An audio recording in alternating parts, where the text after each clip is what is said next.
लोगों को पता चल रहा है और सत्य को जानने की जरूरत है।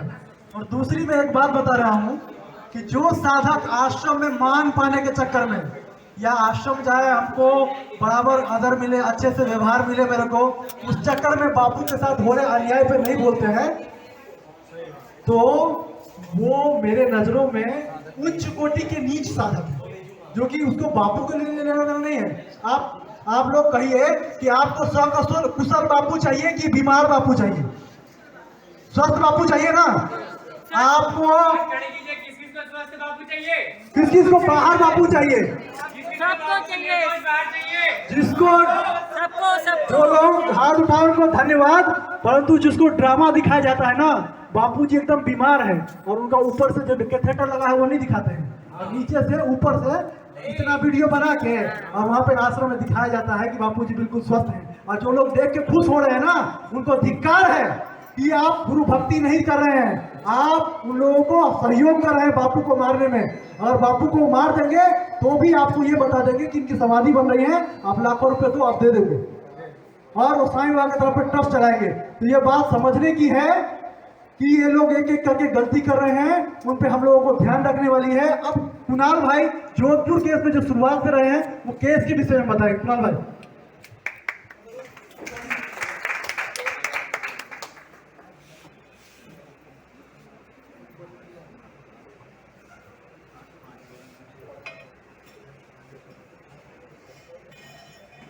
हरिओम।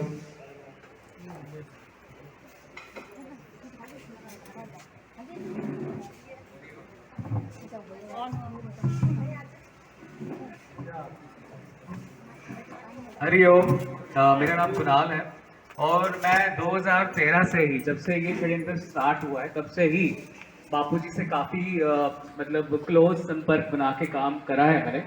और शुरू से ही 2013 से ही ये केस है, लेकिन केस इतना स्ट्रांग नहीं था कि बापूजी को इतनी बड़ी सजा हो जाती।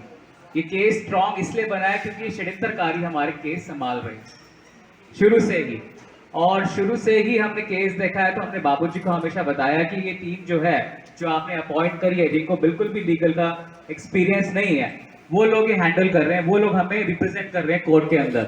और जितनी भी गलतियां हैं वो हमारी ही है। हमारे लॉयर्स ढंग से काम नहीं कर रहे हैं, हमारी लीगल टीम जो है ढंग से केस को एक्सप्लेन नहीं करती है, ब्रीफ नहीं करती है, और इसकी वजह से ही हमें मनचाहा हमारा रिजल्ट नहीं मिल रहा है। बाबू को आज तक एक भी बेल नहीं मिली, पेरोल भी नहीं मिली और फरलो भी नहीं मिली, कुछ भी नहीं मिला। इसका एक ही रीजन है कि हमारा जो केस है उसको कोर्ट के अंदर सही से रिप्रेजेंट नहीं किया गया है। ये शुरू से ही इसमें चल रहा है। जैसे नानक जी ने बोला, नानक जी वहां पे खुद मौजूद थे घटनाक्रम में, और घटनाक्रम से काफी सारे सबूत थे जो इन लोगों ने अपने हाथ में ले लिए थे और डिस्ट्रॉय कर दिए। वो केस में इतने कारगर साबित होते कि बापू आज हमारे बाहर होते। एक्चुअली मैं आपको बता दूं, ये केस इतना फेक है कि बापू को एक हफ्ता भी अंदर नहीं रहना था, लेकिन षड्यंत्र इतना स्ट्रांग है कि बापू आज तक अंदर है। ये लोग शुरू से कहते रहे कि भैया सरकार कर रही है, सरकार हमें नहीं आने दे रही, सोनिया गांधी नहीं आने दे रही, मोदी नहीं आने दे रहा। ये सब बकवास है। ये सारा षड्यंत्र जो है हमारे लीगल टीम वाले ही कर रहे हैं। ये लोग ही हैं जो हमें क्या नाम हर जगह रिप्रेजेंट करते हैं, चाहे वो पॉलिटिकल पार्टीज हो, चाहे वो किसी मिनिस्टर के पास जाना हो, चाहे कुछ भी करवाना हो। ये लोग इतने ज्यादा शातिर हैं कि ये सारे जजेस को भी बैक डोर से कुछ ना कुछ उल्टा बोल के आते हैं बापू के बारे में। ये हमें पता है शुरू से। 2013 से जब हमने काम करना स्टार्ट किया तो देखा कि हमारी लीगल की जो टीम है वो ढंग से काम नहीं कर रही है। तो 2014 शुरू में बापू के पास में गया। मेरे साथ एक लॉयर थे, इनका नाम है त्रिपाठी जी, जो दिल्ली से हैं। और हमने बापू जी को बोला कि हम एक लीगल पैनल बना रहे हैं, जो लीगल पैनल जो होगा वो केस के बारे में पूरा मंथन करेगा और आपको पूरा गाइड करेगा किस तरीके से काम करना है। तो बापू बहुत खुश हुए और बापू ने हमें आशीर्वाद दिया। हमने आगे लीगल पैनल बनाया, सब कुछ किया, बहुत मेहनत करी, 6-7 महीने बहुत अपने भी पैसे गए और बहुत सारा टाइम भी लगा, एनर्जी भी लगी, लेकिन हमारा लीगल पैनल बन गया। जब लीगल पैनल बना उसके बाद बापू ने कहा अर्जुन को कि ये लीगल पैनल बन गया है, ये बहुत अच्छी बात हुई है, इसमें 7 वकील हैं, 2 हमारे साधक वकील भी हैं और हाई कोर्ट से भी हैं, सुप्रीम कोर्ट से भी हैं और सेशन कोर्ट के भी वकील हैं इसमें।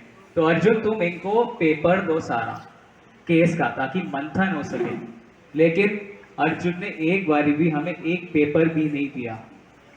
आप यकीन कर सकते हैं, बापूजी ने कम से कम 50 बारी इसको बोला, मेरे सामने 10 बारी बोला, डाटा, रिक्वेस्ट करी और डाटा, गालियां भी दी, तब भी ये टस से मस नहीं हुआ। इसने एक भी पेपर हमें नहीं दिया।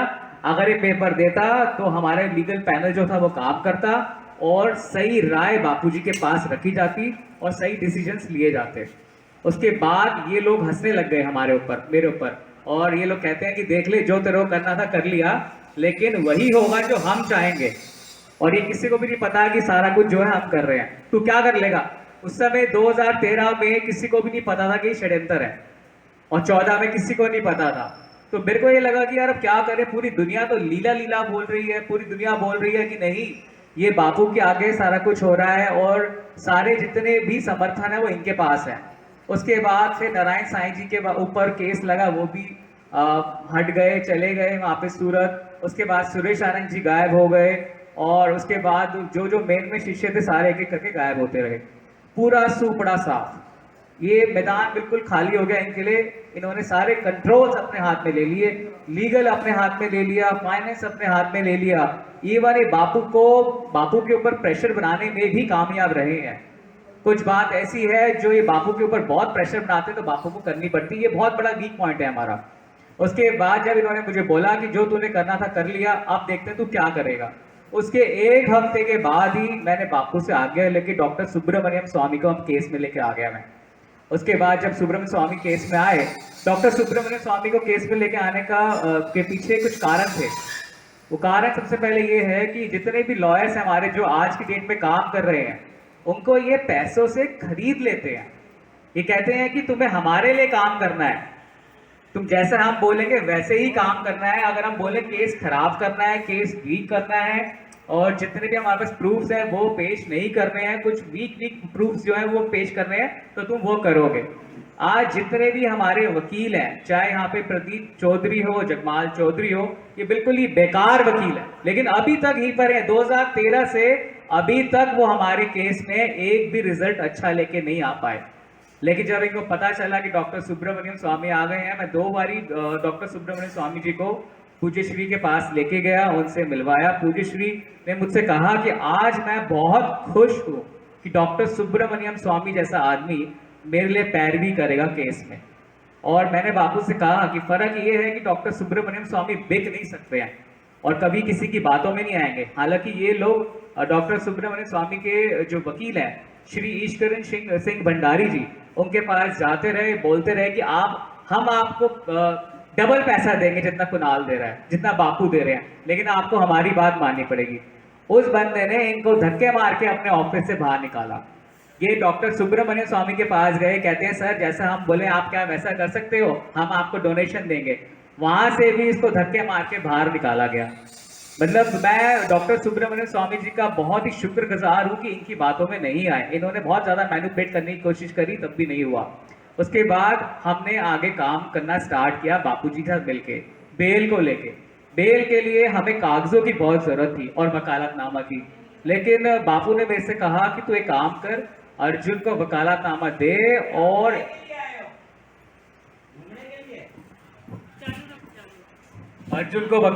दे और अर्जुन से पूछा कि तू, डॉक्टर सुब्रमण्यम स्वामी ने खुद पूछा कि तू मेरा वकालतनामा कब लेके आएगा, तो बोलता है मैं 2 दिन के अंदर आपको वकालतनामा दे दूंगा। मैंने डॉक्टर सुब्रमण्यम स्वामी से वही कहा, मैंने कहा 2 दिन में नहीं है, 2 साल में भी नहीं देगा। उसी के सामने मैंने इसको बोला डॉक्टर स्वामी जी को, तो डॉक्टर स्वामी हंसने लग गए। तो मैंने कहा आप 2 वकालतनामा दो, क्योंकि जो एक वकालतनामा इसको दिया ये तो देगा नहीं, हमें ही लेके आना पड़ेगा। और हुआ भी ऐसे ही, 2 दिन बोल के गया और 48 डेज के बाद हमें वकालतनामा मिला, वो भी लड़ाई करने के बाद। बापू चिल्लाते रहे इनके ऊपर कि इनको वकालतनामा दो, इन्होंने नहीं दिया। और वो दूसरी तरफ से सारे लोगों को बोलते रहे कि डॉक्टर सुब्रमण्यम स्वामी को तो हम लेके आ रहे हैं, सब कुछ कर रहे हैं। इनफैक्ट इन लोगों ने अहमदाबाद आश्रम से डॉक्टर सुब्रमण्यम स्वामी की फीस का नाम लेते हुए लाखों रुपए ले लिए साधकों से, और साधकों ने दे भी दिए इनको। विदेश यानी कि फॉरेन कंट्री से भी इनको जो साधक हैं वो काफी फंडिंग देते रहे डॉक्टर सुब्रमण्यम स्वामी के लिए। लेकिन ये तो केस में ही नहीं थे, उस फंडिंग का क्या हुआ? और इसके विपरीत इन लोगों ने हमारे ऊपर ही इल्जाम लगा दिए। इन्होंने मुझे बोल के इल्जाम लगाया, बोलते हैं हम तेरे को आप सारे साधकों के बीच में बदनाम करेंगे और कोई तेरा विश्वास नहीं करेगा। मैंने कहा जो करना है कर लो, बापू मेरे साथ हैं। इनफैक्ट बापू ने मुझे फोन करके बोला कि तेरे ऊपर अब होने वाला है बहुत बड़ा, लेकिन तू डरियो मत, मेरा हाथ तेरे साथ है। तो मैंने कहा आपका हाथ हमारे साथ है तो हमें डरने की कोई बात नहीं है। इन्होंने लड़कियों के इल्जाम लगाए, एक नहीं 10-10 करोड़ों रुपए खा के भागने के इल्जाम लगाए। कितने, मेरा एक लड़का जो मेरे साथ में ही काम करता था, अर्जुन ने उसको अपने साथ में मिलाया, बोलता है पैसे खा जितने खाने हैं और बाद में कुणाल के ऊपर इल्जाम लगा देंगे मिलके। तो उसने पैसे भी खाए लोगों से, मेरे नाम से, ईश्वरन जी के नाम से, और स्वामी के नाम से, मैं उसका नाम नहीं लूंगा। और उसके बाद बोलता है कि कुणाल ने कहा है मुझे पैसे खाने के लिए। मैंने सारी बात बापू के सामने रखी और सारे पैसे मैंने अपने लगाए। मैंने बहुत क्लीनली सारा काम किया, मैंने कोई भी कैश नहीं लिया। मैंने सारा कुछ बैंक से बैंक ट्रांसफर करवाया ताकि हमारे पास सबूत रहे। सारे सबूत हमने बापूजी को दिए। उसके बाद ये अर्जुन जो था, एक बारी बापूजी के ऊपर बहुत प्रेशर बनाने लग गया। कहता है कुणाल बहुत पैसे खा रहा है और 80 लाख रुपए खा लिए, ये खा लिए। मैंने बापू से कहा बापू आप इंक्वायरी खुद करो। तो बापू ने सिर्फ एक दिन में सारी इंक्वायरी करी। ये किसी को पता नहीं है, बात मैं बता रहा हूँ ताकि कुछ मिसअंडरस्टैंडिंग्स ना रहे, हमें आगे मिलकर काम करना है। तो बापू ने एक दिन पूरा लगाया, 2017 की बात है, और पूरी इंक्वायरी करी, मेरे से सारी डिटेल्स ली, सबसे बात की जिसने पैसे दिए थे। उसके बाद नेक्स्ट डे बापू जी ने हिंदी में अर्जुन की वाट लगाई और कहा कि उसको सॉरी बोल। इसने मुझे कॉल किया नेक्स्ट डे और बोलता है सॉरी, सारा कुछ क्लियर हो चुका है कि तुमने पैसे नहीं खाए हैं। फिर मैंने कहा ठीक है। फिर उसके बाद इन्होंने इतना बड़ा गेम खेला। फिर हमने बहुत इंक्वायरी कराई। मैंने डॉक्टर सुब्रमण्यम स्वामी से कहा कि आप अपनी इंटेलिजेंस से इंक्वायरी कराइए कि हो क्या रहा है ये। तो जो बात सामने निकल के ये आई, 2014 की बात बता रहा हूँ, कि वो मतलब चौंकाने वाली बात है कि ये वही लोग हैं जो हर जगह जाके, हर पॉलिटिकल पार्टीज के पास जाके, आरएसएस के पास जाके बापू जी के बारे में नेगेटिव एक इमेज छोड़ के आते हैं जिससे वो हमारे साथ में ना आ सके। और मैं आपको एक बात बताना चाहता हूं, शुरू से अभी तक कोर्ट में दो पक्ष होते हैं, एक होता है आपके अगेंस्ट और एक होता है आपकी साइड का। हमारे केस में जो अभी तक हो रहे हैं, केस में जो भी चला है, हमें एक भी पॉजिटिव रिजल्ट नहीं मिला। उसका रीजन एक ही है, वो ये कि दूसरी तरफ भी हमारे अगेंस्ट लोग हैं और इस साइड भी हमारे अगेंस्ट लोग हैं। यानी कि बापू के साइड में कोई नहीं है, इधर भी उन्हीं के लोग हैं, उधर भी उन्हीं के लोग हैं। मैच पूरा फिक्स है शुरू से ही। आज मैं हिम्मत कर रहा हूं आपको बताने के लिए, अगर मैं 2014 में किसी को बताता था तो वो यकीन भी नहीं करते थे कि यार ये कैसे हो रहा है। ये मैच पूरा ही फिक्स है। ये जो कहते हैं ना कि नहीं नहीं हमसे हम बेल नहीं ले पाए, हम हार गए, ये हार नहीं रहे, ये षड्यंत्रकारी लोग जीत रहे हैं। जब भी बापूजी को बेल नहीं मिलती है ये लोग बहुत खुश होते हैं, पैरोल नहीं मिलती ये लोग बहुत खुश होते हैं।